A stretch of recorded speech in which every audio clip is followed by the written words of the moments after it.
ঢাকায় ঝটিকা মিছিল সহ নাশকতার পরিকল্পনা ও অর্থায়নের অভিযোগে কার্যক্রম নিষিদ্ধ আওয়ামী লীগের নীলফামারী ৩ আসনের সাবেক সংসদ সদস্য সাদ্দাম হোসেন পাভেল সহ ৮ জনকে গ্রেপ্তার করেছে পুলিশ। বৃহস্পতিবার রাতে ঢাকার বিভিন্ন এলাকায় পুলিশের গোয়েন্দা শাখার অভিযানে তাদের গ্রেপ্তার করা হয়। শুক্রবার ডিএমপির এক সংবাদ বিজ্ঞপ্তিতে এই তথ্য জানানো হয়েছে।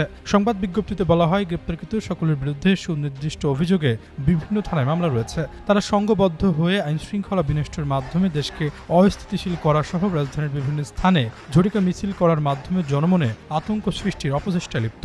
এদিকে শুক্রবার বেলা ২টার দিকে তেজগাঁও নাবিস্কো এলাকায় ঢাকা মহানগর উত্তর আওয়ামী লীগের ব্যানারে মিছিলটি হয়েছে। কয়েকশো নেতাকর্মী নাবিস্কো থেকে মিছিল করে তিব্বত এলাকার দিকে চলে যায়। এ বিষয়ে জানতে চাইলে তেজগাঁও শিল্পাঞ্চল থানার ওসি মোহাম্মদ আসলাম হোসেন বলেন, সকলে জিএমই মোড় থেকে কিছু লোকজন বের হয়েছিল, আমরা মিছিল করতে দেইনি। দুপুরে আওয়ামী লীগের লোকজন নাবিস্কো থেকে আবারও বের হয়েছে, আমরা তাদের ধরতেছি।